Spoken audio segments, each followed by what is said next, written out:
Episode 206 of the TV Dudes podcast, recorded October 25th, 2018. The Dudes Without Beard.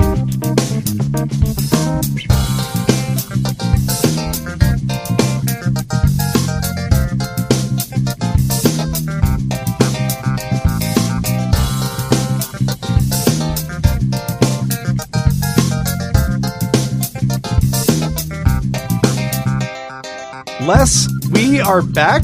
It is you and me, and we got a special guest with us, my buddy Sabash Razan. Hey, guys. Hey, howdy. Thanks for joining us, because this week, Randy abandoned us. Yes, I think we know why as well after having done the homework. We figured it out. I think Randy has picked shows and then snuck out of the room. We would like to point out, we're going to start this off right away, talking about the fact that our homework and the shows that we're going to be discussing this week include Daredevil Season 3 on Netflix, and then Camping, the new Lena Dunham show over on HBO, and The Romanoffs over on Amazon, which is Matt Weiner's new show. Yep. And Daredevil was fun. Sure. I enjoyed it. And then there was the other shows. Glad I didn't do that homework. No, yeah, they were... Yeah, you dodged a bullet on that. Oof. They, We're gonna do a lot of bitching, but before we get into all of that, guys, hey, we're the TV Dudes. I'm Grant. I'm Les. I'm Sabash. And I wanted to say, do some quick plugs. We're gonna do some quick plugs. All right, let's do it. Patreon.com/TV Dudes. If you guys want to help us out with the show, go to patreon.com/TV Dudes. There you can make a per episode pledge. Give us $1 or $2 per episode. That's not much money, actually. That's like $4 a month. You guys could buy us a beer for $4 a month. Pretend you're buying us a beer, but instead give us $1 a month. In exchange, we give you bonus exclusive content. You can go to patreon.com/TV Dudes and log in, and we post little mini episodes where we talk about whatever randomness. I think last week, Randy and I took a quiz, a Game of Thrones quiz, and tried to determine if we would live or die in the world of Game of Thrones. And it was Westeros. a dumb quiz. Oh, yeah, in Westeros. And we lived because it was a dumb quiz. And all you have to do is backstab everyone. You're fine. Yeah. It doesn't seem like anybody lives, so... We all eventually died of dysentery. Right. It was basically the Oregon Trail, I think, that we were playing. Yeah, patreon.com/TV Dudes. We appreciate all of your support there. We also want to say that we're proud members of the Electric Sweater Network. Electric Sweater! Formerly Permanent Record. Permanent Record. Electric Sweater is a collective of podcasts that are all dedicated to talking about TV. So go check us out, electricsweater.com. And now it's time for a little bit of news. Les, we didn't really have a whole lot of news this week. That's okay. It's a little bit of a light week. In fact, our biggest story related to Daredevil Season 3, Luke Cage also got the axe over at Netflix. This follows on the heels of Iron Fist getting the punch. The iron. Sure. I don't know. I'm not going to try and make something work there. Yeah, so that's gone. What do you guys think about that? Do you think it's a Netflix decision or a Marvel decision? See, I think an article also recently came out that said Disney, at least as far as Marvel's concerned, has no influence on Netflix and how they decide on these things. But I feel like with Disney Play coming up soon and Disney saying that they want to be doing their own Marvel shows, that they are kind of drawing a line in the sand, becoming a rival. And maybe since Netflix already seems to have a giant swath of offerings, they might want to just dissolve their relationship anyway. It might be better for them that they have a clean demarcation instead of like a muddying of franchises. I don't know. Yeah, one of the articles I saw was like, thank God Netflix is finally canceling something.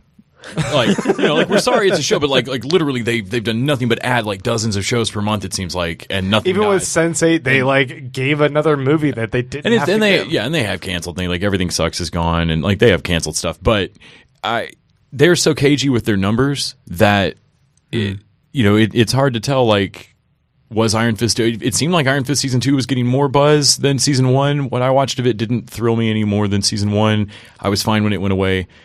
Luke Cage, I feel like they are wrapping this up, and that this is going to be the last Daredevil season that you see. The announcement just hasn't happened yet. I feel like they're wrapping these up and moving over to Disney Play.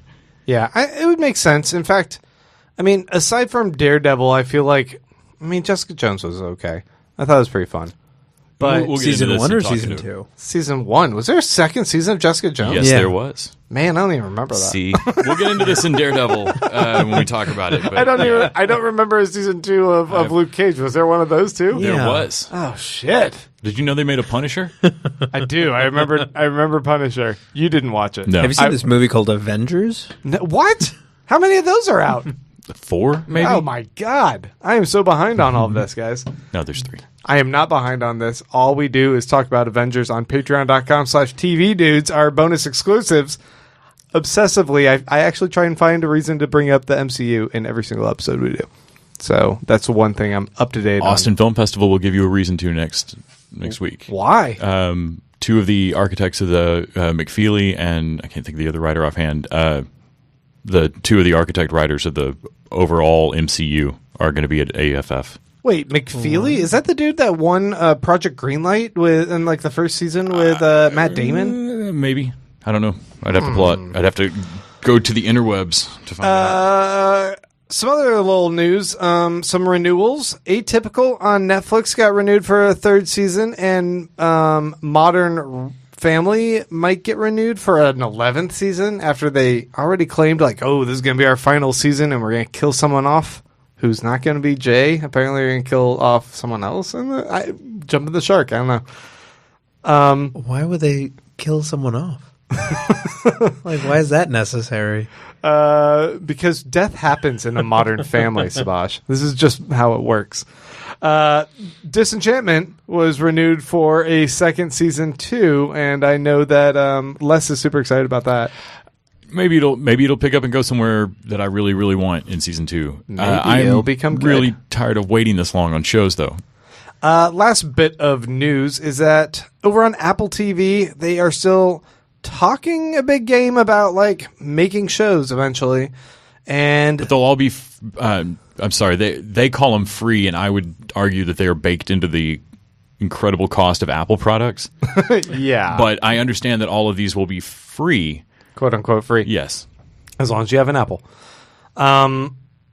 This news show that they have lined up, Steve Carell has joined Jennifer Aniston and Reese Witherspoon in some new show that's going to be about a news network. And Steve Carell is going to be a news anchor dealing with, the changing landscape of news media and becoming jaded by it. And, this is the first time Steve Carell's been back to TV, theoretically, if he does come back, since being on The Office.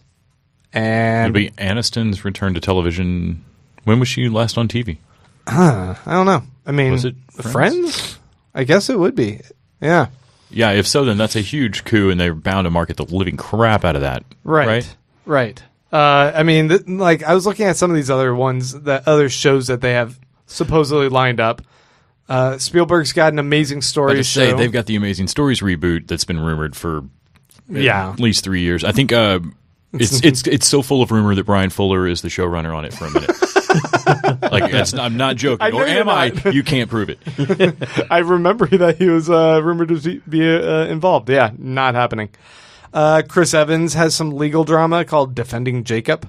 There's an Emily Dickinson drama with Haley Steinfeld. And Ron D. Moore has a sci-fi drama starring Joel Kinnaman. I don't know. There's just a bunch of, it seems like they're amassing a bunch Time of Bandit talent. show. But they haven't released anything as a proof of product. So right now it's like any good conversation with Guillermo del Toro. Right. This is 15 projects that I want to watch, and I really am not dead sure any of them are going to occur. It's just like Steven Spielberg, because that guy signs on to a million different projects, and then you go, oh, Ready Player One's the one you went with. Why? Why was that the one you decided? I don't know about that call.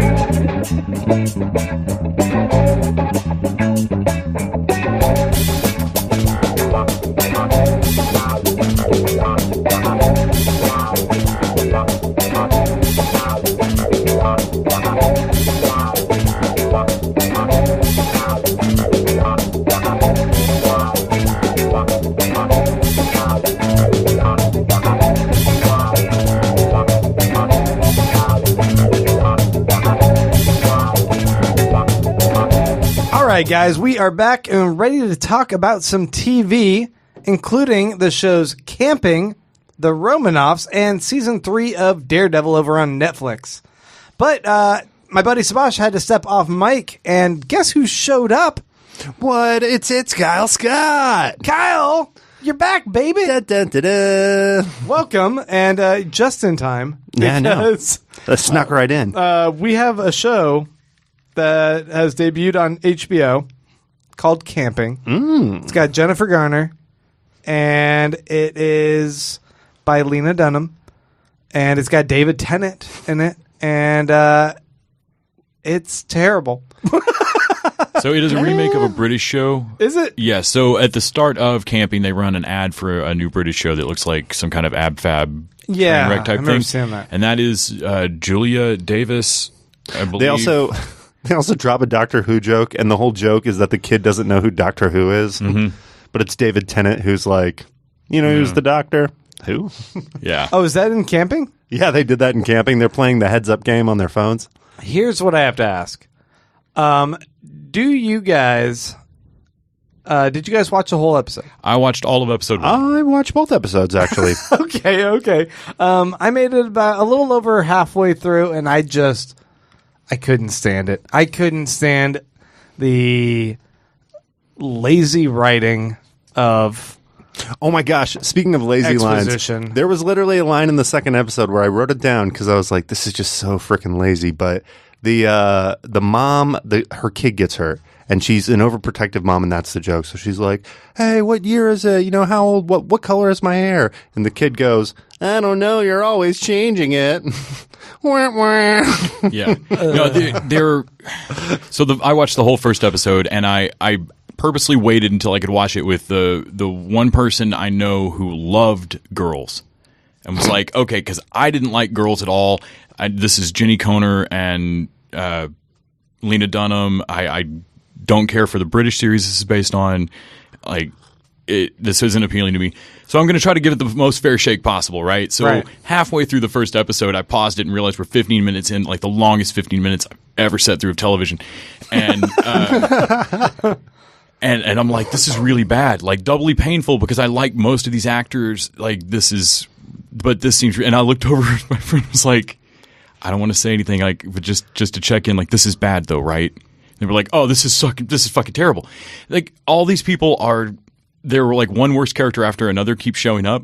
Like it's a one-upsmanship of like shittier people to show up to this reunion. It almost felt like a cheap stage play where Yes. they have to all make an entrance and turn to the audience and say, I am this type of character and I will be playing this type of character annoyingly through the whole production. So, like, Garner's character has a chronic illness, and, like, it does feel like a shitty stage play because that's, like, her one defining trait. She's in a costume that says something about chronic illness on the back of her jacket, and she is the most obnoxious, not OCD, she's a straight bitch about stuff. Like, she steals all the bedding from all the have other anything tents. She has better to no do. ethics about Yeah. any of this. Like, it's all for her, and, like, it's not a disease. Like she's a mean, like petty person, and then everybody who shows up is weirder or worse. And like I came away with like the sexually abusive, like weird property owner that like hand daddy her gun. Like I loved her. That like tries to not. it was the most interesting part, I thought. She's my favorite character on the show. Like by the end of the first episode, I was like, I just want to watch a show about her where she kills felt all these people. So natural. Have and you ever seen her stand up before? Yes, she is great. I could not remember her name, but her she's bit great. is that like as she's doing stand up, her boob just falls out. So she'll be like walking around doing crowd work with like a tit out, just making people like super awkward and uncomfortable, like while she's like joking and dancing around and stuff. Yeah, Oh, this man. this show felt so lazy and so kind of mean. Like by Yes, the time that's what this- Sheryl yep. Crow showed up, Juliet Lewis showed up. I didn't give a shit. So this show, the worst sin I feel like it committed is that I know High School Me, having seen Natural Born Killers, I know High School Me would have been really, really excited about this. I saw Juliet Lewis do full frontal nudity and did not care because that show was so bad. Like I feel like there was a teenage bit of me that was like, I know I just saw like that was fully naked. You like tried really hard to do that And like frequency I didn't thing where even you make send it it to this yourself far. back in time. Yeah, I was just like, I'm done. And weirder than that, like at no point in the course of like Juliette Lewis's character just like it's not swim day on the schedule, and Jennifer Garner's character's flipping out, and Juliette Lewis is like, it is swim day, and she strips all of her clothes off and runs into what I don't know is some kind of sketchy amount of water, and there's a kid standing there with them. No adult even flinches towards covering the kid's eyes at all. Her snicketiness only extends to her constantly like lazy, like wah, wah, joke muttering, like she ends the scene with like Jennifer Garner like, it's not swim day. Scene. So And it's still like the whole time the kid is just standing there. Like they don't even play for like a jaw drop joke or anything on like, hey, so total stranger lady is naked in front of your son who's like just at the age when like you should probably cover that kid's eyes. Well, and that becomes one of the jokes in the second episode is that she's overbearing and overprotective. She keeps asking the doctor, what's wrong with him? What's wrong with him? And she's like, nothing. That's why he keeps saying, I'm fine over and over again. Maybe if he quits saying, I'm fine over and over again, come back and we'll see what's up. But I wondered, that character, do you think that's her doing like a parody of what she thinks Ben Affleck says she's like in the tabloids? Oh man, is she like that? I've heard gossip, like people gossip about their relationship, and then there was that snafu. That she's like hyper controlling, at the or Oscars where Ben Affleck was like, "Yeah, it's work, but it's the only kind of work I'd want to do." I thought all I'd heard is that he's just an alcoholic and a philanderer. So I don't know. Like I felt bad for David Tennant's character. Like it looks like the worst birthday ever. Like that they're all invited on, and it's like I guess the premise of this is that they're all showing up for his birthday, and did he you get doesn't even get sex out of it at all. I mean, like his birthday sex is one of the saddest sex scenes I've ever seen. Like, and he's a sympathetic character who's still in, like within the first 15 minutes manages to make a Holocaust joke that all the characters in the scene, like it stops the scene for a second of like, no honey, and then they move on. I was like, wow, the most sympathetic character you handed a Holocaust joke to just to make sure I have nothing to hold on to. His performance was a little hacky too. I don't think it was him, but there was this one part in the first episode you guys probably saw where he was like, "Hey friends, do you want to come have some beers?" And it's like this long drawn out like walk to the picnic table, like the slowest opening of these beers, and then like sitting down. I'm pretty sure they were domestics. Like nothing for ceremony, nothing to like bring up an Make event. a reason to do, yeah. It seemed like he had those glasses and that hat on. He was like, "Do you think anybody will recognize me if I just put on this Gilligan hat and wear these Hunter S. Thompson glasses?" Yeah, this show is just awful. Like, even what I could grudgingly admit was like clearly in girls speaking to something in friends of mine that they're representing something that wasn't being shown on TV or something. I don't feel like this is doing that. I feel like this is mean, but I don't know who the mark is. That's what I was thinking. Who is like, this punking? Like, we're who is this obviously on? not the audience here, but But this feels like community theater written as a fuck you to your parents. No. Like, this feels like it's like, oh, I'm going to send up the whole town and then I'm going to make them perform it. Like, That's exactly what this vibe is. I got. It's because Lena Dunham has the free punch on her HBO card. Like Yeah. you do one show, you get mild success, and they're like, "Okay, what do you want to do next?" And at it's least like, I got John from Cincinnati out of Milch. Like, that was at least just like straight weird. oh man, yeah, I think there's something about that. Like her audience is the well-to-do mom who still finds time to complain at customer service about something at Target or some shit. Well, and also you look at the casting; they're excuse the pun, but they're casting a wide net. They've got actors from all different genres of television. They got one of the guys from This Is Us. There's even a bad joke in the second episode where it's like, "Oh, you watching Young Sheldon?" It's, "Oh, not my thing," because they come on the same night of the week, I think.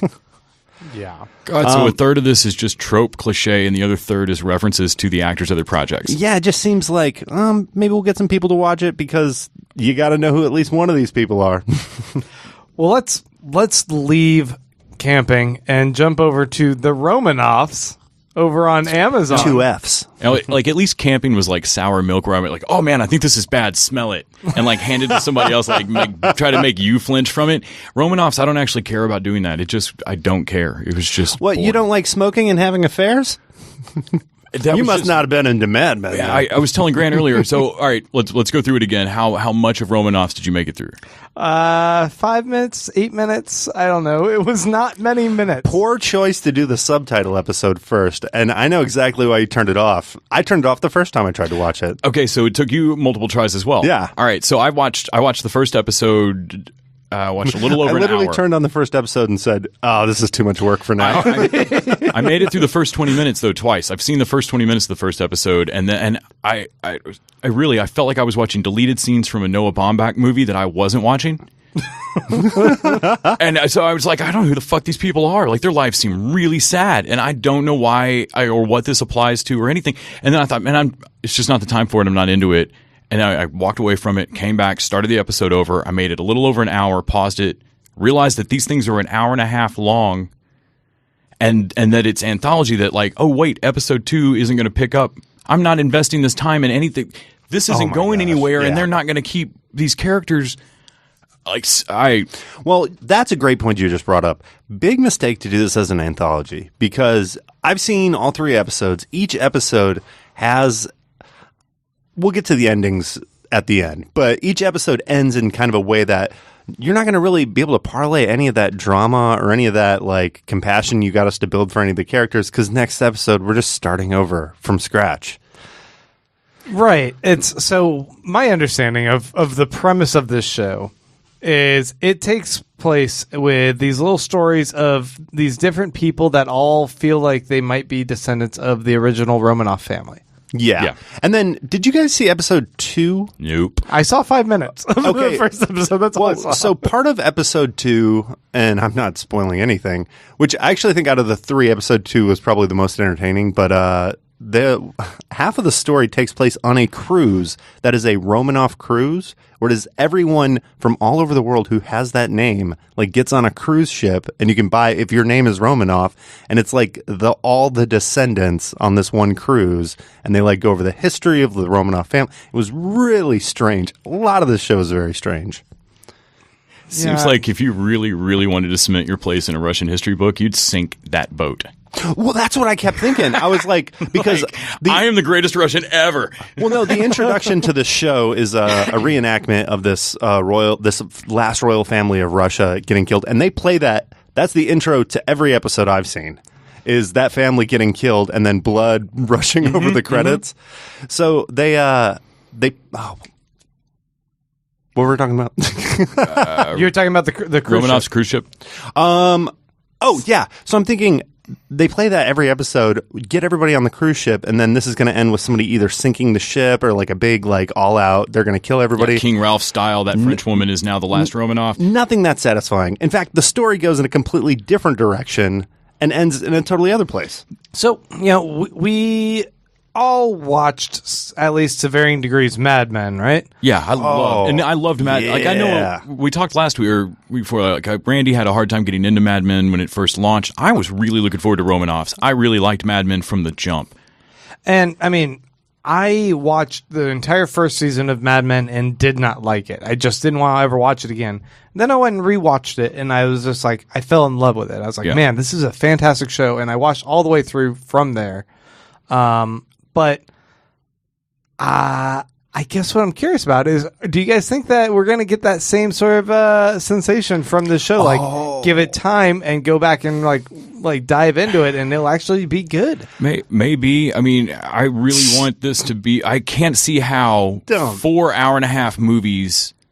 I mean, at least I think there's 4 so far. Yeah. And they're each a little over an hour long or an hour, 20 minutes long. Oh, my God, yeah. One was 96 minutes, I think. I think the first one might have been 96. Is there any intrigue? Are these characters richly developed? Well, what I saw was pretty dry and bland, and then Les reinforced it with saying, no, what you got in that first few minutes extended for an hour and a half. Like, the reveals weren't thrilling. Like, nothing that's happening to these people is that interesting, and there's no bigger crazy thing happening. Like, I honestly could have done would be more interested if this show were about people who think that they are Elvis's kids or something crazy. That'd be a cool show.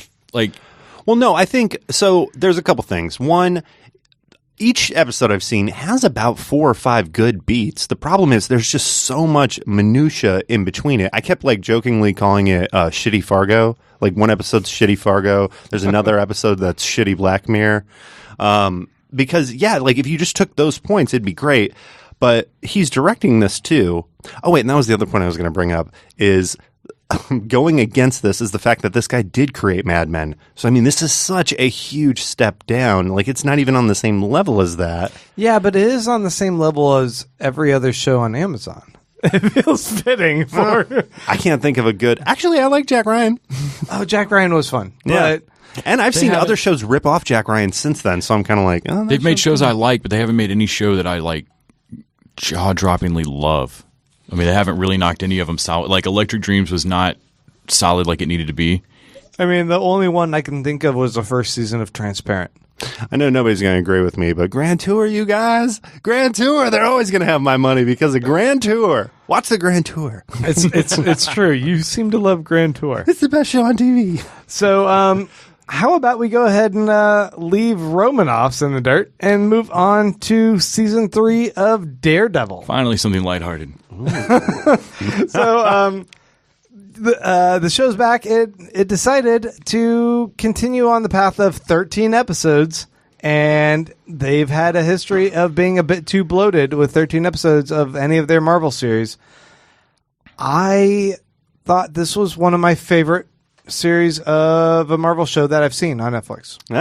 Even more than the Daredevil season 1, which is kind of like my litmus test. Like, Daredevil season 1 just came out of the gate so strong. I can kind of stack everything up against that. Hey, Sabash, do you want to come back on mic? It seems like you might actually want to discuss Daredevil a little bit with us. So yeah, come join in on here. So full disclosure, I'm about halfway through. Okay. But I gotta say, bringing Fisk back was a big thumbs up for me. In the trailer, seeing him coming back, I was like, okay, I'm probably going to enjoy this more. And sure enough, it didn't disappoint in the episodes that I've seen so far. I think he's just so menacing and Captivating. yeah, it's really kind of bigger than just like a villain. Like so many of these Marvel shows, it's just like, oh, that actor's playing this villain. But I don't know. You always get the sense that he's got a bigger plan. Like he's kind of moving pieces around. And you're kind of like, oh, how's he going to put this together? I mean, the first 2 seasons of Daredevil, I was a little bit... What I don't like was that the villain especially in like season 2, was like a bunch of ninjas. Right? I'm like, I'm not as interested. Yeah, Netflix didn't do ninjas very well. No, they didn't do the hand very well. Yeah, it's just a bunch of shadow NPCs that you can just beat up real quick and dismiss, right? Yeah. Mm-hmm. Here, it felt a lot more intimate. It felt like they were really having Matt Murdock be like on the outs, and it was a lot more of a study of the rise of villainy and the rise of Kingpin. I think the best Netflix seasons of the Marvel Universe were all with quality villains. Kilgrave and Jessica Jones 1.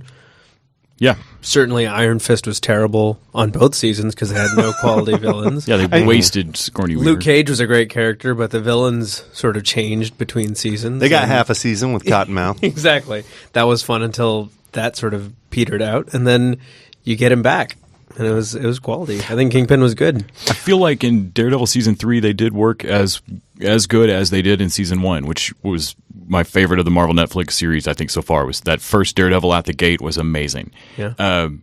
They're doing it in a universe I don't care about anymore.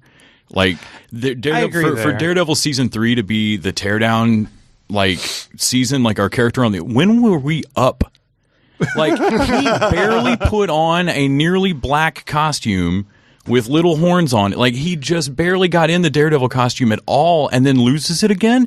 Like we finished this season out standing in the same stupid "You're not Daredevil." I mean, granted, it looked great, but I don't want to play in the sandbox anymore. It's really, really like if we're bagging on Warner Brothers DC movies for just being turgid and dark at all fucking times, the Marvel Netflix series, like when was Daredevil up that we got to tear him down on this one? Like honestly, the fights were great, but the best thing I can say about Daredevil season 3 is that they did not do to Karen Page what happens in the comic arc of this. Right. No girl in the fridge or anything. I was really honestly worried that like Marvel, I'll be done. Like, Well, you mentioned something that I think was kind of genius on their part, which is the costume. All right, because now I don't know if.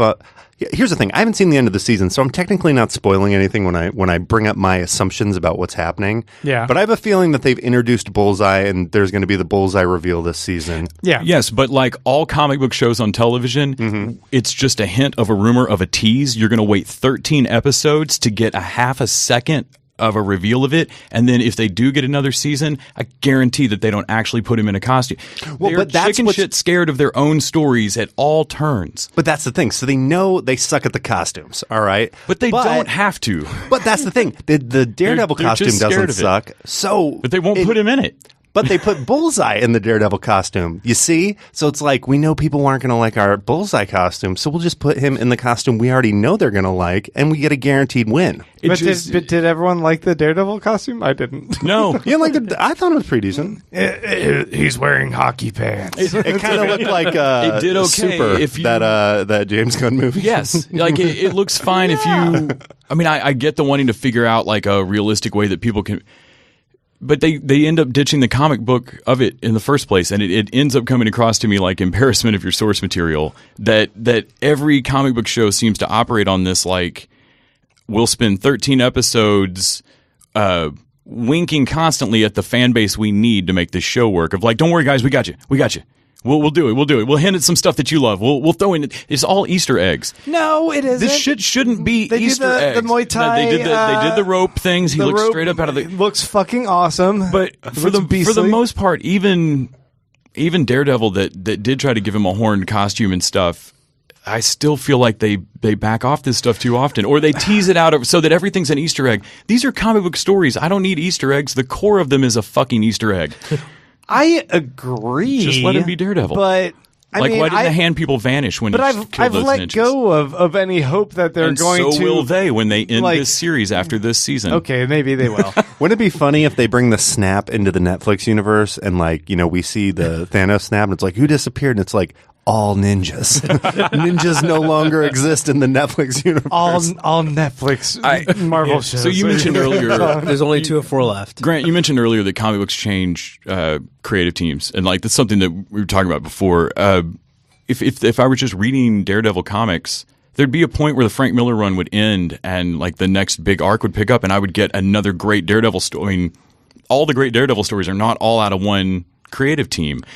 They've run their time on all the Marvel Netflix shows looking this. Even the ones like Luke Cage does not look like Daredevil, but they're all governed by the same drag pacing, weird, like overarching. Isn't it premise. the same, like, skeleton crew It's that, totally like, time for a new. different directors on Yeah. each show, but they bring in the same I don't know. people? I'm so ready for a new creative team, and it shouldn't be a tear jerking, awful. Oh my god, they canceled all the shows. Big deal. It's comic books. They just change creative teams, reboot it, and move on. Well, okay. I mean, I enjoyed this season much more. Subhash, what did you think of this season? I actually really enjoyed it. I thought it was an interesting take on what Daredevil could be and what he didn't want to be, and it was sort of digging into what Matt Murdock was trying to figure out, with Kingpin sort of having his way with the world. And I think it was dark, certainly, and that I think Grant had his favorite light moment, which was the awkward tension between Matt Murdock and his. The Nun? Oh, I love the Nun, man. Okay. I never read Born Again. So I was not aware. Like a lot of people obviously knew who the Nun is. I had not read that, and all I see is the extreme sexual tension going on between Matt Murdock and Nun. Fuck you with my eyes, whatever her name is. That, but all she was doing, she looked like she was just sweating him. She was used to be practically- bad, yeah. She was just like licking her lips, like, "Oh, let me change your wounds and let me sop up that But blood." on he's your like, pecs." tell me about before you were a nun. I what know, was that right? like? Everything just felt like these sexual undertones. Here's some whiskey. And I mentioned this online, and everyone's like, "Oh, you don't know," and I was like, "Shit, it's his mom." Then that's the only other explanation of why she has like such a weird, creepy interest in him. But that doesn't explain why she's acting so thirsty there. Yeah, You know, that's Sorsha from Willow. Someone pointed out to me that was Oh, really? Sorsha from Willow. I was like, oh shit, that's who that is. Dang, I gotta go back and look at that again. There was something in the finale. It's very spoilery to mention, but Matt makes a choice about Fisk that's counter to the plan I thought he was going to do. We can do spoilers. By the way, Kyle doesn't mind spoilers. Okay. I love spoilers. Okay, Yeah, So Matt's whole plan that you, or at least what you think, just he's save me doing- an hour of TV. Yeah, several. Just save me another hour. That's why spoilers are good. People Matt's need whole- to get this idea. Matt's whole plan sounds like he's going to straight up kill Fisk. Like Fisk is going to have a wedding day and he doesn't deserve that shit. I'm just going to kill him. And Foggy is sure of it, and like everybody feels sure of it. Of like, this is going to destroy Matt. We can't let him do this. And I loved that scene. Matt Murdock is too Catholic to just kill someone Like- and not feel guilt. But that scene normally, and in most shitty lazy shows, would come down to Matt about to kill him and Foggy and Karen standing right there going, no, Matt, don't do it. You're a human. Don't do it. And Matt would have to like, "Argh." And no, nobody else is there. Yeah. Matt looks at Fisk and yells, like Fisk wants him to kill him. Mm-hmm. Like, fuck you, kill me. And Matt goes, no, you don't get to destroy me. And he comes to it on his own. And I was like, thank you for not putting me through like 10 minutes of agonizing, like Matt crying while he holds Fisk's head almost neck snapped and like Man of Steel style. Like at least like Matt comes, basically Daredevil comes to the decision Superman should have come to, and lets him live.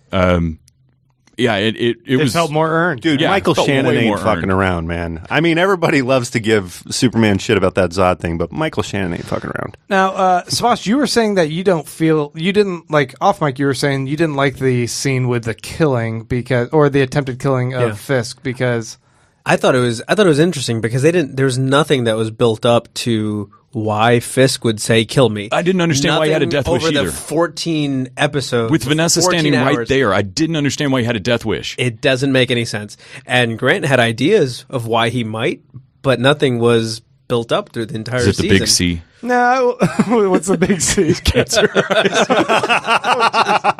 No, I was just saying. I figured they outlined that he's a lonely guy most of the time. He doesn't want to be in prison. He did a whole lot of work to get out and like rebuild his life, and that like also he was just really emasculated in front of the one person he cares and about he in does the tell world. Vanessa that I failed you, which she tells him but yeah, so I guess maybe his failure in front of her, like Begging, or not begging, but just saying, fuck it, go ahead and kill me. It could just be another machismo thing of like, you know what? Do it! Just do it! Do it, I dare you, whatever. Yeah. I dare you, daredevil. That was my Rick impression.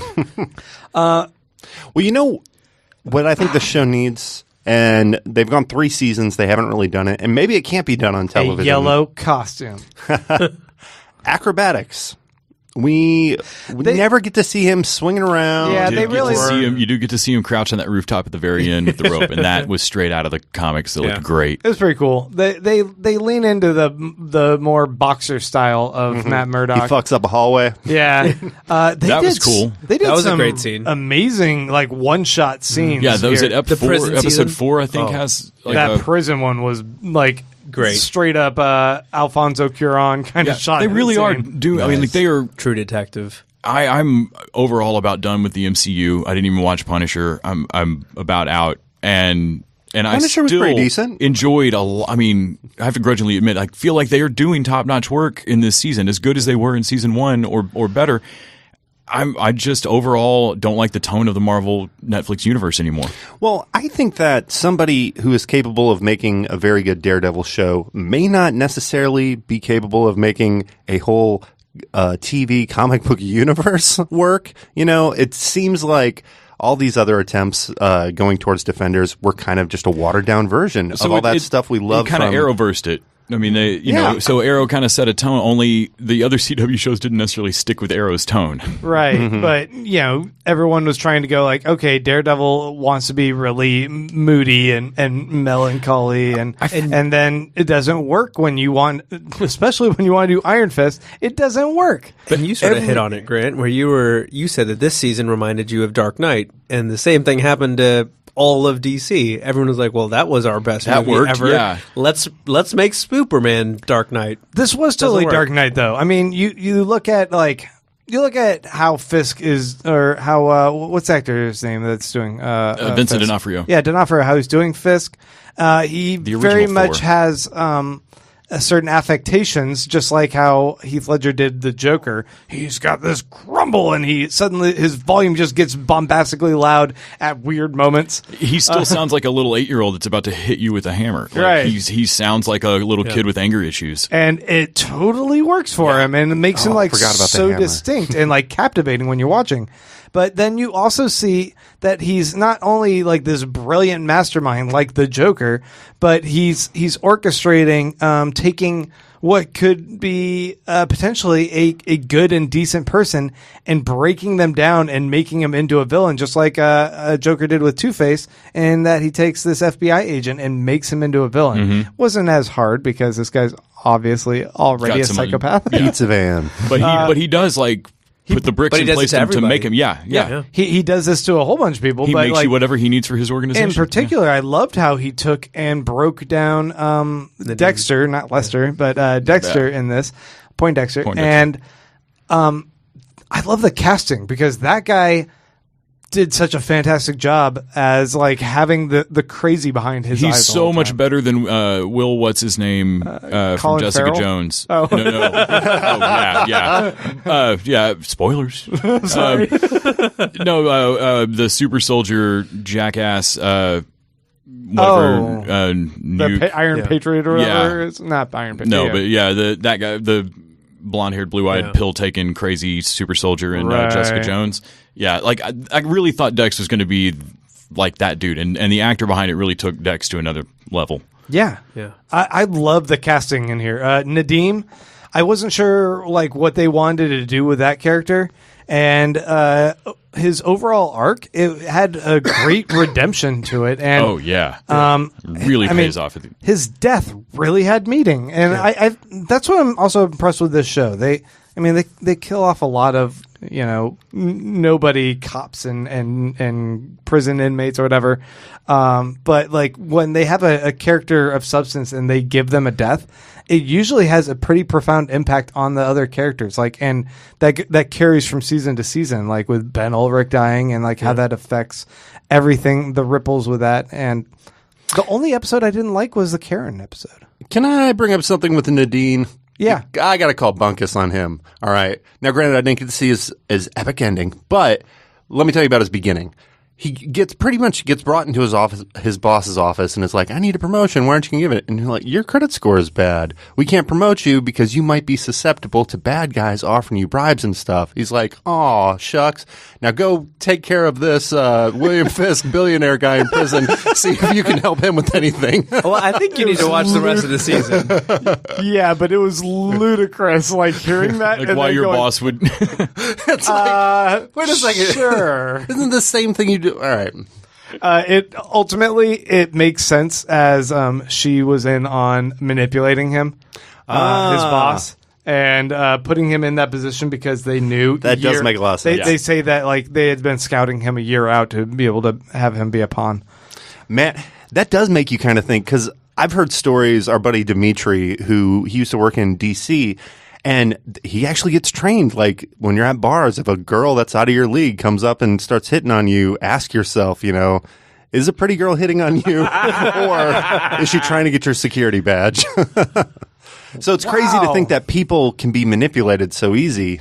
One time back in college, I was at this bar and I was just wearing some shitty outfit. I was wearing like red swim trunks and I was wearing a cowboy hat. I was unshaven. I looked gross. I had a t-shirt on. I looked I just looked gross. You look like a cartoon character And in my this head. like pretty attractive girl came up to me and she's like, "Hey, are you with anyone? Can I get you a drink?" And I looked down at my outfit, and I looked back up at her. I was like, "What's wrong with you?"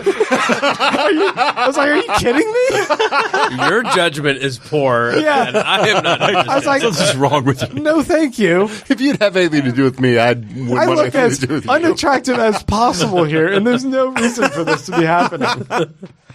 All right, so yeah, I guess we can go ahead and wrap things up there on Daredevil. Ultimately, Les hated it, and the rest of us liked it. Yep. Yeah. Yeah.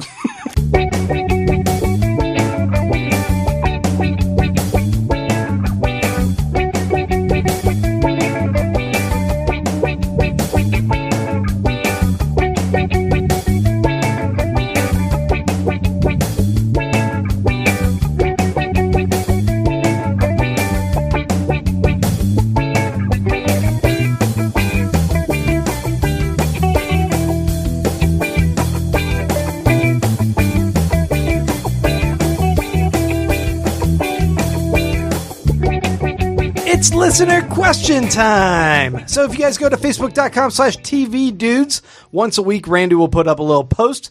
He'll be asking for questions from you guys, and you guys can ask us whatever you want. Hopefully it's TV related. That's one caveat, but sometimes people don't keep it to TV, and that's okay too. We appreciate your engagement, and we're going to go ahead and answer some questions. You know what? Kyle's gone. And Sabash is back on mic. Hey guys, Hey, Sabash. Thanks for joining us again. I've just been drinking. Yeah. And we did not record this out of order. What are you guys talking about? We're going to go ahead and jump into these questions from you guys. And our first question comes to us from our buddy Jonathan Hampton-Michael. He says, "Hi, dudes. Your new DuckTales character banner on the Facebook page," which, yeah, you guys should go to our Facebook page and check that out. That's my favorite one. It's actually an old one I did a while ago, I'm but so glad to I see just it. re-uploaded it. He says, that reminded me of the worst part of the reboot of DuckTales. Inconsistent scheduling. My DVR records every DuckTales episode, and every recording has had the title of one of the first 6 episodes until this month. The episode titles for the recordings from the past week were all new to me, but had original air dates from last May or June. I've been inadvertently deleting new episodes for months because they couldn't update their episode titles in their episode guides. I know most, if not all of you, are cord cutters, but were there any poor program schedulings that made you miss episodes of TV series that you tried to follow semi-regularly? I mean, I remember this happening all the time back this when used I to had happen DVR. a lot. Like, I don't think anybody else meant to try to watch Keen Eddie week to week, but I want to say that burned me sometimes. Man, I feel like you're the only person who still references that show. It's great. And yeah, but I want to say they moved it around. But that used to happen a lot where All like the you'd be time. used to your thing on Tuesday night and you'd show up and like this one week it's just preempted or now it's on Fridays. Or half hour of this was the Olympics, and then Yeah. the episode cut in after like 15 minutes, and like where's the rest of my episode? Or do you remember? I don't know if it was. I think it was Breaking Bad that would always end, or no, it was Lost that would end 3 minutes after the hour, and it would always Right. cut off. Yeah, so if you were DVRing That it would or kill recording me. it, it would just cut, or cut to local news yeah. or shit. Yeah. What kind of crazy monster would not watch that show live? What kind of smoke monster would not watch that show live? People with I remember jobs trying that to couldn't watch do it and then wouldn't be allowed to talk. Yeah, when But it's still Smosh and I used to be roommates, I'd be like, "Shut up! I'm watching Lost. Do not talk during this." But this happens in a new way with cord cutting, though, because like when I was trying to do Middleman for Good Die Young, the Amazon episodes of it, they have 2 of them mislabeled, and it throws the whole numbering off Yeah. for several of the episodes, and it's just confusing. Don't Trust the Bee, the Kristen Ritter Yeah. sitcom show. Yeah. Is all sorts of out of order. They aired it out of order. They aired season 2 episodes during season 1 and vice versa. And it is still out of order on all the like any streaming service, like on Netflix. really? Consequently, I have a Google Doc spreadsheet with the correct order list and what they are numbered as, so that you can watch them. And I'm nerdy enough. I'm doing this podcast, so don't look at me like that. Judgment. Next question comes to us from Mike S. Chung, who says, "Do you guys think that Disney is going to revive the Marvel shows through their Disney streaming service?" I do. Maybe Yeah. not these ones, but they've got to be cleaning house and getting ready to move some properties over. how would they not want to do their own version of Daredevil? I mean, Daredevil is a very beloved character up there with, I mean, most of their. I mean, I would say Daredevil's an A-lister. Well, at this point, he's household name. Yeah. Like if nothing else, these seasons have done that. Do you think they keep Daredevil on Netflix and they build S.H.I.E.L.D. and all these other shows that they're running through ABC on their streaming network instead? Oh, man. S.H.I.E.L.D. is so bad, too. I think they should just reboot everything. I mean, it is the MCU reboots. Yeah, I think it's an easier idea to pull the ABC shows straight over to the Disney streaming because, like, tonally, I think that would be an easier transition. For the Marvel Netflix shows, that's got to be just a cold reboot. But I really do think if Netflix is willing to let them go, then they are winding this down. Right. Zach McLernan says, "Howdy, TV dudes. In the last 3 years, a tactic of the Big Five, which is the Big Five TV networks, have begun doing for shows that have become less desirable or have not been doing good is double pumping episodes. I.e. putting 2 episodes out on one day, rather than just relegating the shows to Thursday or Friday. This was done recently with the final seasons of Park and Rec, as well as the short-lived Trial and Error, and briefly with The Good Place. Is this a fair tactic, or is this just as underhanded as the Friday grave shift?" I don't think it's nearly as underhanded. I mean, the show's going to die, and they're burning them off. But I don't think that's nearly as underhanded as moving it to Friday, which is a total passive-aggressive, like, pretending that we still really want your show to work, buddy. Right. But we're going to do the thing that's going to make it so much harder for you to keep even the base you have. I mean, I feel like the whole viewing landscape is so quickly shifting anyway. I mean, people watch things digitally. People don't watch them live and on your calendar. They're going to watch it a couple days later at their leisure. So yeah, and agreed. Now I will say from a viewer standpoint, it kind of makes me flinch a little bit. And at Good Place, they were doing 2 at a time, but it wasn't because they were canceling the show. But I watched Good Place 2 at a time, thinking the whole time, my God, they're doing a 2-episode burn off like from the start. They have no faith in this.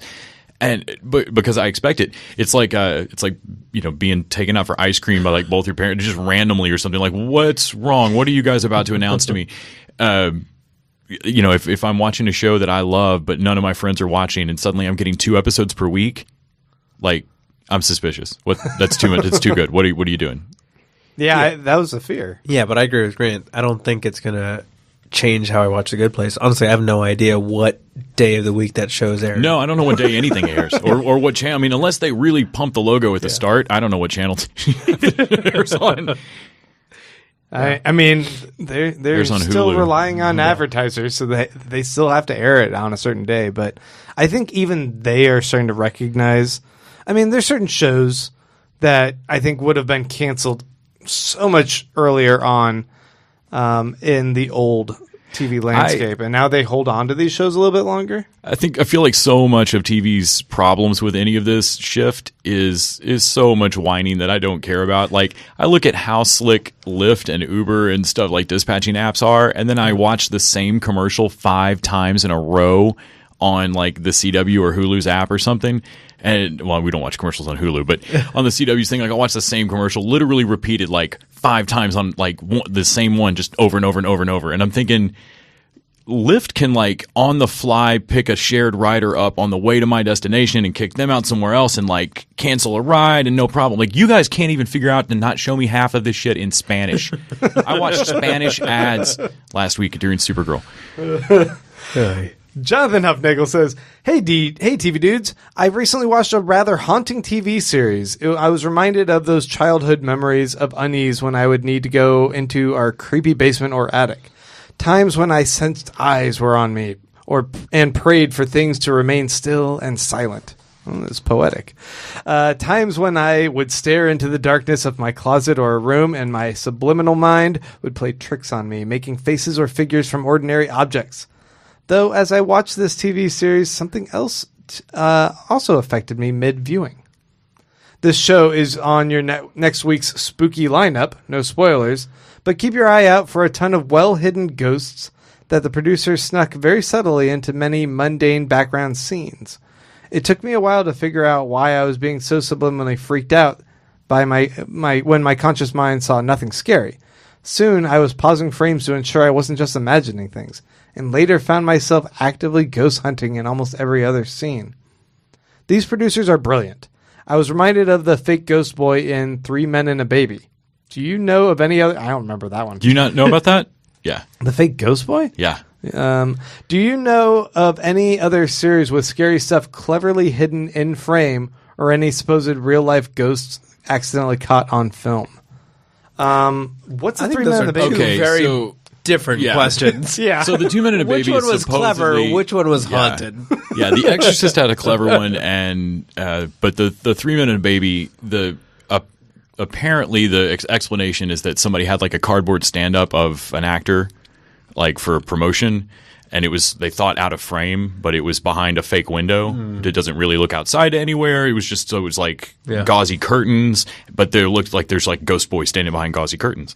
But in film lore, it's Ghost Boy of 3 Men and a Baby. What in the about background of the scene. the hanging Wizard of Oz? midget of Wizard of Oz? Yeah. I remember I don't know hearing about that this one. Oh, Yeah, there's like this scene of supposedly one of the actors on set committed suicide, and you see them swinging from a rope in the background of some scene on That's a some tree. Candle Cove shit there. I don't know if that one was true I either. don't either. When they re-released Exorcist, the William Peter, like the William Friedkin like original on Anniversary, they re-released it to theaters in like 99 or 2000 or whatever. They put like 11 minutes of film back in, and a lot of it's just like long quiet moments at the end of scenes that help the whole movie just be a more Exorcist creepy. Right. But a couple of them are this weird demon face that is, I guess, like supposed to be the true face of whatever's possessing the girl. And there's a scene where like they slam a door and the whole like leave the viewer in a dark room for just a second. And I saw it in the theater, and like the door slams and the whole screen goes black. And so the whole theater went black, and it's just that face. And then and it's gone, and then they just left the room black because it's the nice extended cut. Like you set with it for a second. It wasn't a jump scare. I didn't scream, but it's one of the most creeped out I think I've ever been in a crowded room. And it was because of that fucked up face, like right for just a second. Yeah, I can't recall anything else in particular. I remember the dick scene in Fight Club. the quick frame of a dick. Oh yeah. One of those quick flashes. It's like Jared Leto. No, that was a long extended dick scene. Ugh. It's the whole movie. It's a piece of shit scene. Michael Cassini says, so I watched the first 3 episodes of Matthew Weiner's The Romanoffs, and I can honestly say that those were quite possibly the most self-indulgent, navel-gazing 8 hours, or at least it felt like 8 hours at least, of TV I've ever seen. Would have been 4.5 hours, and you, sir, are a saint. There is no reason to any you. of the episodes needed to be longer than 45 minutes, No. and a third episode with Christina Hendricks had the most ridiculous and nonsensical twist I've ever seen. I fooled myself into thinking that the first 2 episodes were good because I had assumed I was not getting what Weiner must be really trying to convey. But the third ep confirmed to me that the Emperor truly was not wearing any clothes. Do you dudes think that the power of a certain creator's name being attached to a project can fool people into thinking that total trash is actual brilliance? Studio Yes. 60. And have you ever fooled yourself into thinking something bad was actually good simply because it was made by one of your favorite creators? Oh, are Oh, they baiting great. me? Oh, Are they for baiting sure. me? Has David Lindelof ever done something bad, Grant? Never. Prometheus was great, guys. Prometheus was great. I'll fight everyone. There's no problems with Prometheus or Tomorrowland. They're so good. I really liked Tomorrowland, but yeah, I will argue for that one. No, Studio 60. I mean, I really wanted that to be good, and looking back on it, it's just not that great. Man, I'm trying to think of But I know there's others where I have argued, and then 3 or 4 years later went, oh, that was just because I really liked that creator, but that's a turd of a movie. Newsroom. I liked Newsroom better than Studio 60, but yeah, I that's kind one of of like it's Newsroom. Yeah, one of but Sorkin's more off. David Milch, after Deadwood, he did John from Cincinnati. Cincinnati, and I think a lot of us try to be like, oh, this is the guy who did Deadwood, so let's give this a chance for a bit. And it was just bonkers. It's I mean, I enjoyed it more than most You people. love it. But it is not Deadwood. Like it's And then he did Luck, It killed all those horses. And yeah, just killed the bad luck with horses. I mean, that makes it sound like David Milch. Like this show's not going right. Kill another horse. Like, that's not what happened. Godfather. I don't think that's Cutting off heads of horses. whole cast change. Okay, let's hit up our last question here. This comes from a Mr. Mike Moody. Our fearless leader of of Electric Sweater Network. Electric sweater. Is that loud, Grant? It was loud. Mike Moody says, "What's your favorite season of Girls?" Mine is season 4, which involves Hannah studying in Iowa while Adam's acting career begins to take off, and the two drift apart while each failing to fulfill their potentials as artists. It's great. Thanks. Love you. I genuinely do not know if Mike is making up the plot for a season of Girls or not. That sounds totally cromulent. I'm cromulent. You threw in that word like that's just a casual word to throw in. Man, he's trolling us. He knows that we all hate girls. There's no way he knows there's no way I can prove it. He's making that up. I mean, I'm not Googling this right now. No, but favorite season of Girls? Final? That soft season, season 0, where they didn't actually air any episodes. That was great. Sure. Yeah. Man, you guys, since we recorded this linearly, they heard our review of Camping, so they know what's up. Yep. Exactly. You know what? I think it's time to go ahead and wrap things up and end it here. Folks, thank you for tuning in to another episode of TV Dudes. I want to thank Les for joining me, and Savash, thank you for joining us on this episode. My pleasure, guys. Do you want to promote some stuff? No, I want to promote nothing. I want to pimp nothing, but I will be back. That's what I'm going to do. Yeah, cool. Well, thank you for joining us. Thank you, listeners, for tuning in. Thank you, patrons, for supporting us, and we will be back next week. But until then, hasta luego.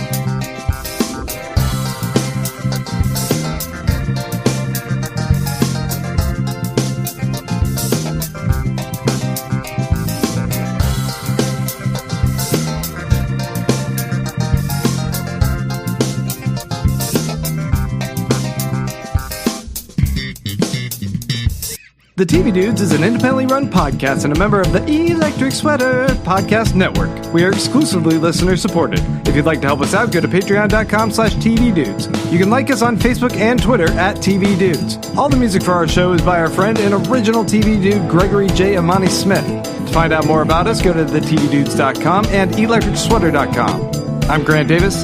Thanks for listening.